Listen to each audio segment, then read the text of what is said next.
This is an MJA Inc. Investigations warning. This MJA podcast is rated E for explicit. Some details of a case and language used on this podcast might be upsetting to some of our listeners. Listeners' discretion is advised. And for those who are still with us, kick back and enjoy the show.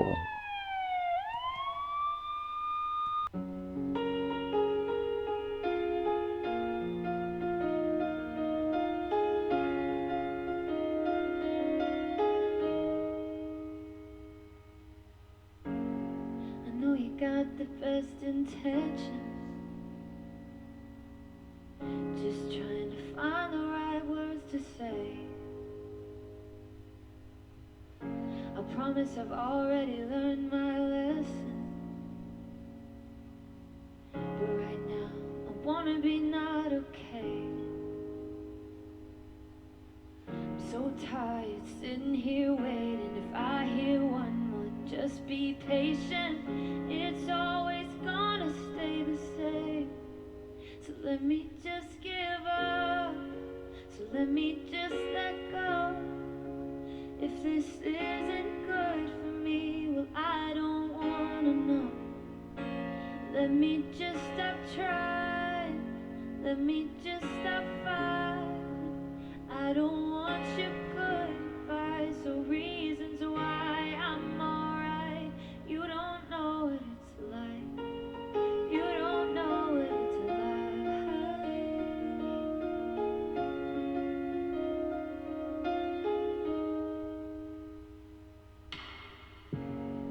Can't stop these feet from sinking, and it's starting to show on me. You're staring while I'm blinking, but just don't tell me what you see. I'm so over all this bad luck, hearing one more. Keep your head up. Is it ever gonna change? So let me just give up. So let me just let go. If this isn't good for me, well, I don't wanna know. Let me just stop trying. Let me just stop fighting. I don't want your good advice or reasons why I'm alright. You don't know what it's like. Yeah, you don't know what it's like.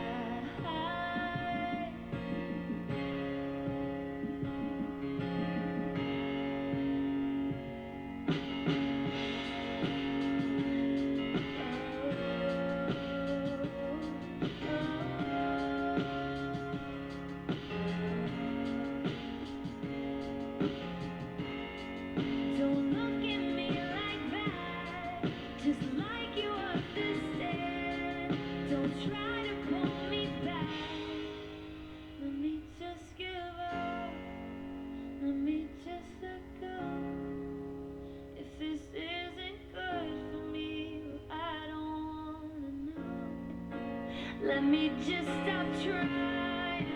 Let me just stop fighting. I don't want your good advice or reasons why I'm alright. You don't know what it's like. You don't know what it's like. You don't know. You don't know. You don't know. Yeah, you don't know what it's like. You don't know what it's like. Yeah, you don't know.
When there is an ending, there was a beginning. Every victim has a picture to paint. Every true crime has its time and place. Please join our MJ podcast, the series Deep into the Woods, Missing Persons, Unsolved Crimes, and the Does.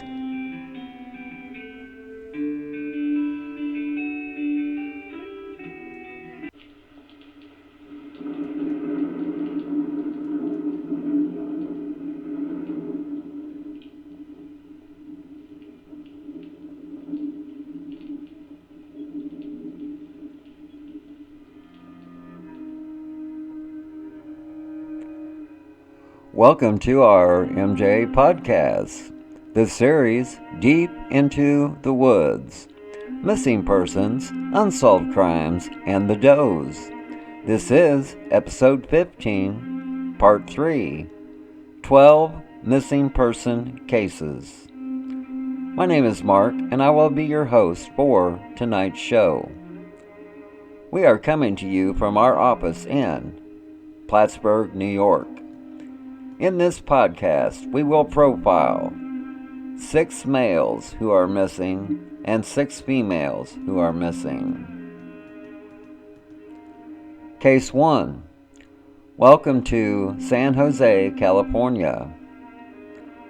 On July 4th, 1978, 20-year-old white male Gus Henry Hoffman vanished without a trace from San Jose, California. The 20-year-old Hoffman was not a biker, but one of his hobbies was to restore vintage motorcycles. In October 1977, Gus Hoffman bought a 1966 Harley Davidson that he spent 8 months restoring to mint condition. The 20-year-old Hoffman planned to sell it when finished. On July 4th, 1978, Gus Hoffman finished the work on the bike. The 20-year-old Hoffman showed it off to his brother and took the bike for a ride. Gus Hoffman never made it back home. When the 20-year-old Hoffman didn't return, his mother reported him missing to the police. Since the police couldn't do anything for 48 hours, the mother started to canvass the neighborhood. A witness reported seeing Hoffman with 2 other men on motorbikes. The men were later identified as bikers from a motorcycle gang. The bikers had argued with Hoffman and threatened him with chains. When Gus Hoffman left on his bike, they had followed him. To get justice for her son, Hoffman's mother went undercover to biker hangouts and hired a private investigator. An informant told her that Hoffman had been killed and that he was tortured for days. The informant feared for her life and would not talk to police. After one of the bikers were killed, the people who had been afraid to talk to the police before started to cooperate. Investigators found out that 20-year-old Hoffman had been abducted and was taken to the leader of the motorcycle gang's home. Hoffman was forced into the garage. This is where the motorcycle gang members inflicted acts of violence towards Gus Hoffman. This resulted in the 20-year-old Gus Hoffman's death. Hoffman's motorcycle also disappeared. After more than 10 years after Hoffman's disappearance, there were 3 suspects charged with Gus Hoffman's homicide. They were convicted and sentenced to life in prison. No trace of Gus Hoffman has ever been found. Case 2. Welcome to Los Angeles, California. On August 6, 1979, a 21-year-old white male, Keith Anthony Jackson, went missing from Los Angeles, California. Keith Jackson left home in Manchester, England in August 1979 to visit the Los Angeles area of the United States for a 6 to 7 week holiday. About a month later, Jackson rang home and informed his mother that he was in the Los Angeles area and just had visited Disneyland. The 21-year-old Jackson told his mother he would be returning home in about 2 weeks' time. Keith Jackson gave no indication that anything was wrong, and he was his usual self. He failed to return home and has not been heard from since. Case 3. Welcome to Hot Sulphur Springs, Colorado. On February 5th, 1984, a 23-year-old white male, Keith Robert Anderson, disappeared from Hot Sulphur Springs, Colorado. Anderson was last seen at a horse barn in Grand County, Colorado. The 23-year-old Anderson boarded his horse at the barn, and he has never been heard from again. Anderson's truck was found idling near the barn with his German Shepherd dog in the back. Police later found some of Keith Anderson's blood in the barn. After Anderson's disappearance, witnesses reported hearing several gunshots in the area. A .44 caliber bullet was found in one of the horses in the barn. Law enforcement has classified this case as a homicide. Police suspect David Russell Battelle of killing 23-year-old Anderson over Battelle's girlfriend, leaving him for Anderson.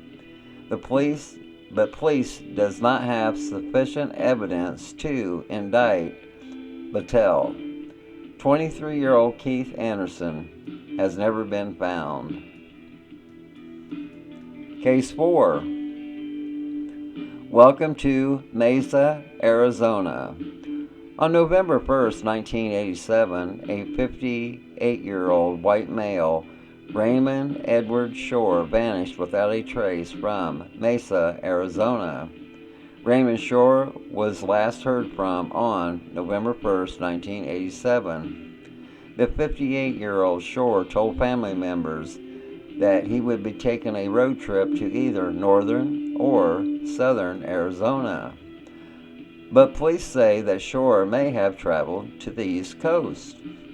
6 weeks before Shore disappeared, he attempted suicide using his wife's tranquilizers. Shore was depressed over his wife filing for divorce. The 58-year-old Shore had put his belongings in storage before he disappeared. Shore was driving a yellow 1976 Datsun station wagon, Arizona license plates ASA 524. Case 5. Welcome to North Little Rock, Arkansas. On December 11, 1987, a 23-year-old black male, Dwayne Edwin Martin, went missing from North Little Rock, Arkansas. Martin was last seen on December 11, 1987. At around 10 p.m., the 23-year-old Martin left work at Sherwood's Diner, Rob's Place, with an unknown person and has not been seen since. Martin had been to the diner twice that day, once in the morning to pick up his paycheck and later in the day to work his shift. Police received reports that the ex-Marine was last seen in the area of Shorter Gardens apartment complex in North Little Rock, about a mile from his home address. According to rumors out on the street, crack cocaine may have played a part in Dwayne Martin's disappearance. Martin's body has never been located. Case 6. Welcome to Dallas County, Alabama. On July 29, 2005, a 24-year-old black male, Eric Dwayne Blevins, vanished without a trace from Dallas County, Alabama. Eric Dwayne Blevins last spoke to his family by phone on July 22, 2005. The 24-year-old Blevins had been staying at a cousin's home and left there on July 23, 2005. Police investigators have received information indicated that Blevins was last seen leaving the Travelers Inn in Selma, Alabama on July 29, 2005 after visiting another cousin. The 24-year-old Blevins was reportedly headed to visit friends in the Merrimack area and was traveling by foot. Witnesses claim to have seen Blevins in the Merrimack area. Eric D. Blevins had required an ID and permit to attend a truck driving school, which he was planning to do so the following August. The body of the 24-year-old Blevins has never been located. Foul play is possible. Let's take a pause for the cause. And when we return, we will profile 6 missing female cases. Be back in a moment.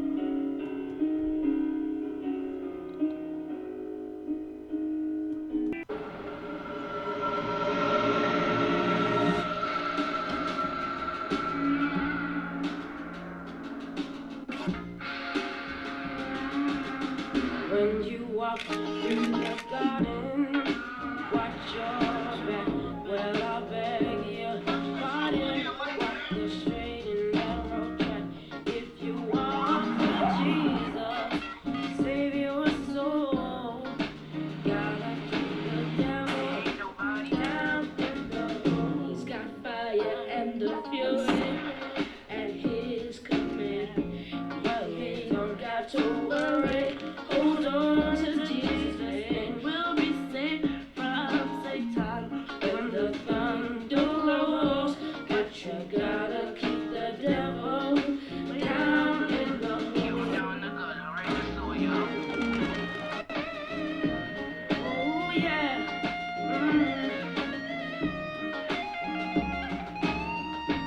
We'll be safe from Satan. Gotta keep the devil down in the hole. Keep him in the trash, yo.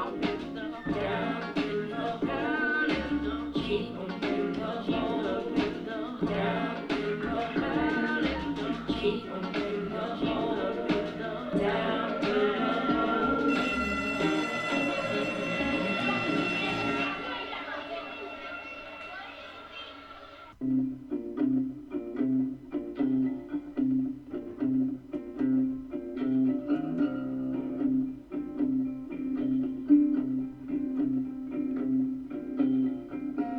Welcome back to our MJA podcast, the series Deep into the Woods, Missing Persons, Unsolved Crimes, and the Does.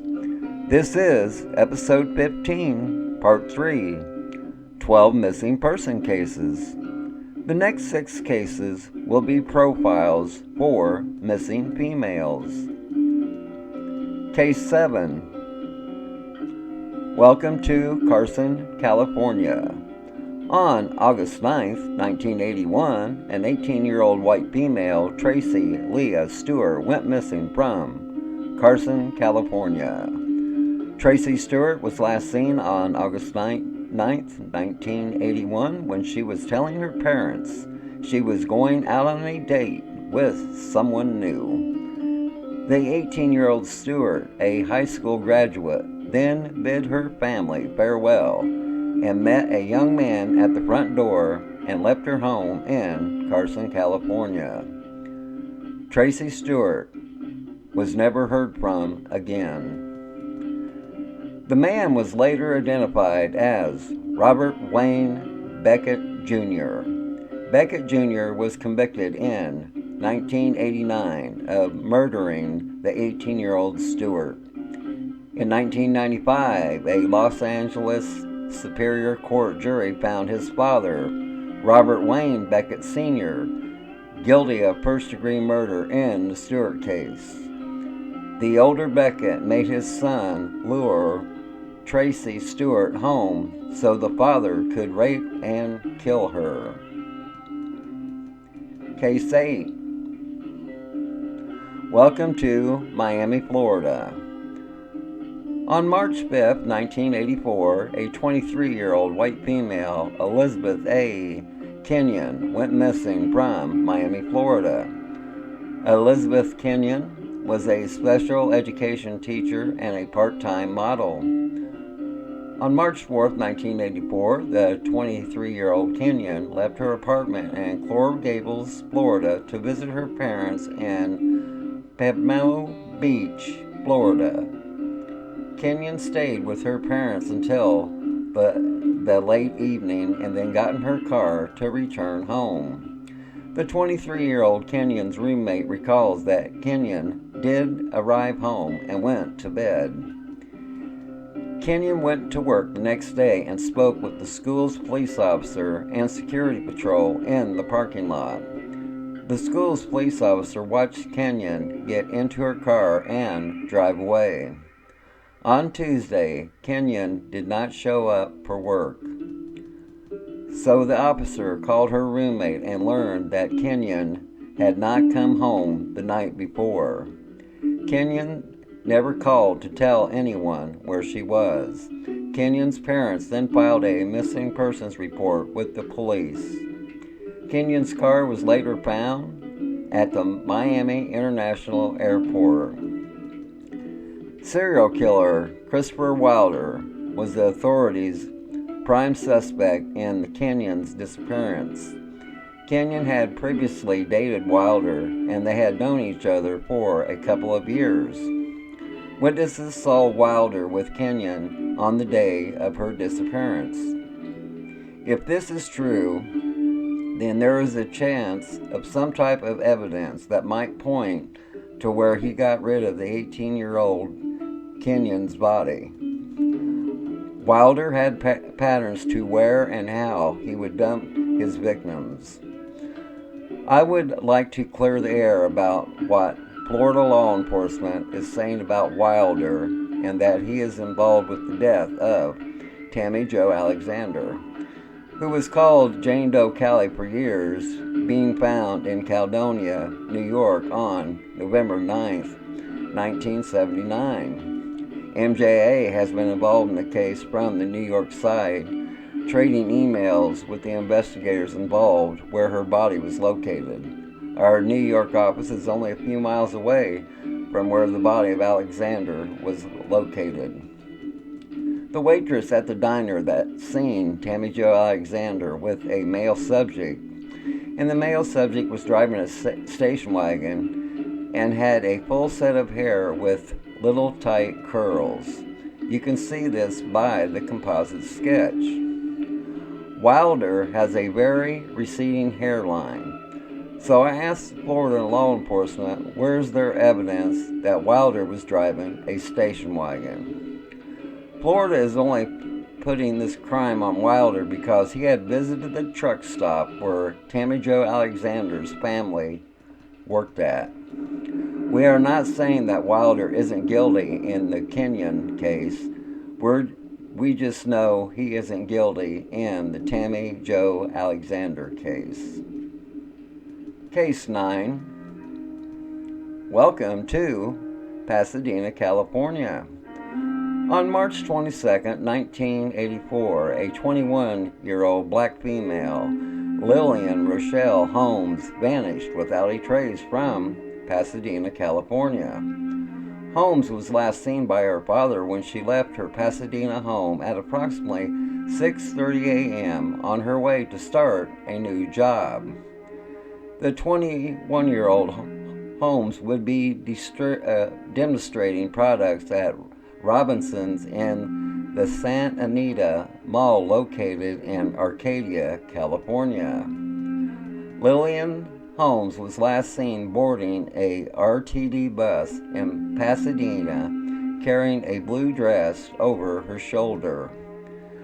The 21-year-old Lillian Holmes was never seen or heard from again. It is believed that Lillian Holmes never made it to her new job at the mall, but it is unknown where exactly she vanished along her journey between home and the mall. Case 10. Welcome to Joliet, Illinois. On December 9, 1988, a 34-year-old white female, Joanne Yarborough Burnell, disappeared without a trace from Joliet, Illinois. In December 1988, Joan was slated to go on a trip with her husband to Edinburgh, Texas. Joan Burnell was reported last seen by her husband, Gilbert Burnell. Investigators said they believe that Gilbert Burnell killed his wife on December 9, 1988, after quarreling about taking her children on a planned trip to Texas. The couple had 5 children from previous relationships and 1 child together. Gilbert Burnell made the trip with his 2-year-old daughter and reported his wife missing when he returned 2 weeks later. Burnell told investigators that Joan went on the trip but felt bad about leaving her children and wanted to go back home to see them. Burnell said he gave his wife $1,500 before she boarded a Joliet-bound bus in McAlester, Oklahoma. But investigators found that Joan Burnell never made the trip. Gilbert Burnell was charged with Joan's murder in 1993. Before Joan Burnell disappeared, Joan apparently told a relative of her husband's threat. He allegedly said he could kill her and put her in a barrel and make sure nobody would find her. The arrest followed a variety of leads, including information provided by a witness who saw the argument that led to the slaying. Burnell's son said he saw his father choking his stepmother shortly before she disappeared. According to court records, the son said he, his father, and stepmother and infant sister set out on a Texas trip, but turned around and returned to Crest Hill on December 9, 1988. He says he waited in the car while the couple went in their house, and he watched through a window while his father and stepmother argued. He told police that the couple fought and Burnell grabbed his wife by the throat and then put her body on the bed when she appeared to lose consciousness. He said Gilbert Burnell returned to the car and the 3 drove away without the woman. Joan Burnell's body was never found. The indictment hinged in large part of relatives' testimony. There were witnesses who said Gilbert Burnell purchased 2 barrels shortly before the alleged murder. Only one of the barrels was found in his garage.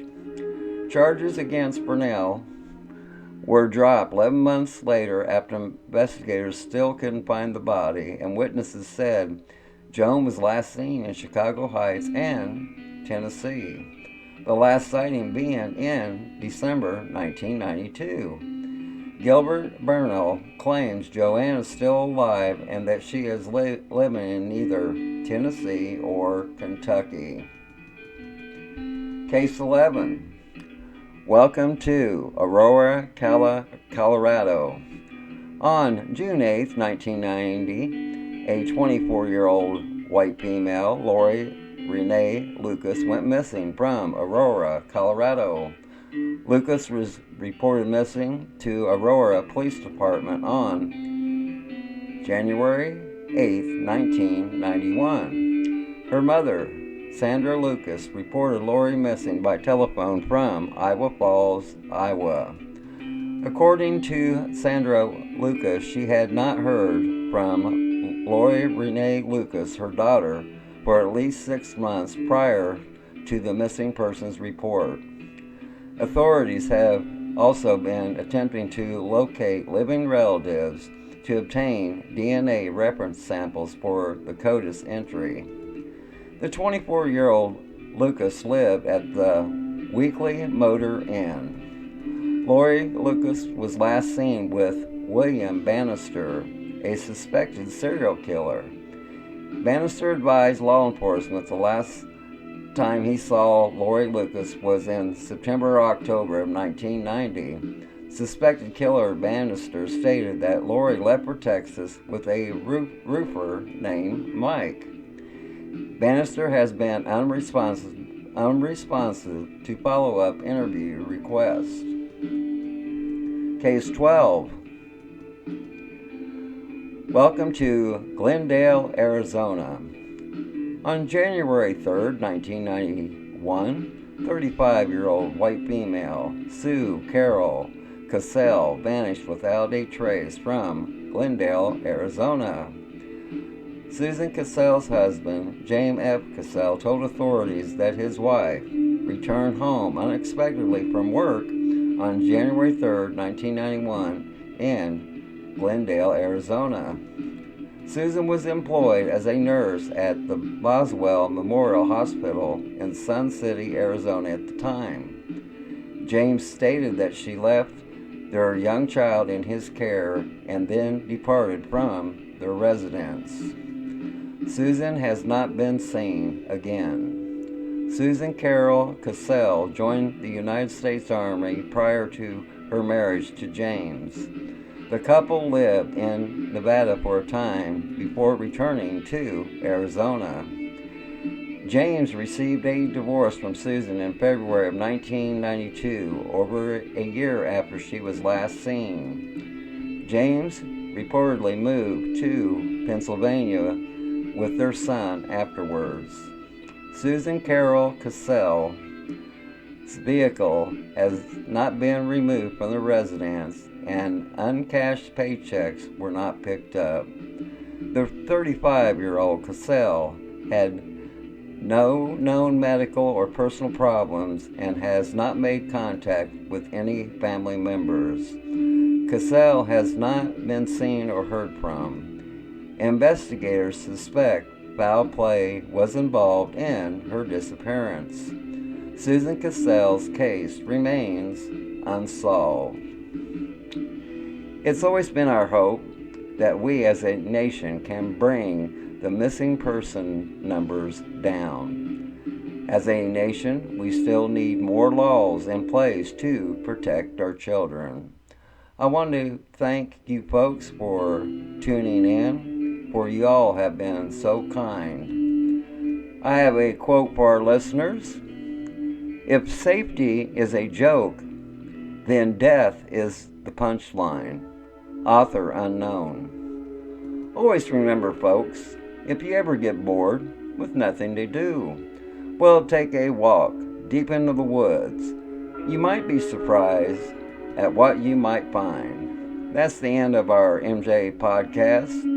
The series Deep into the Woods, Missing Persons, Unsolved Crimes, and the Does. This has been episode 15, part 3, 12 Missing Person Cases. My name is Mark, and I was your host for tonight's show. And we say to all of you, good night from Plattsburgh, New York.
make this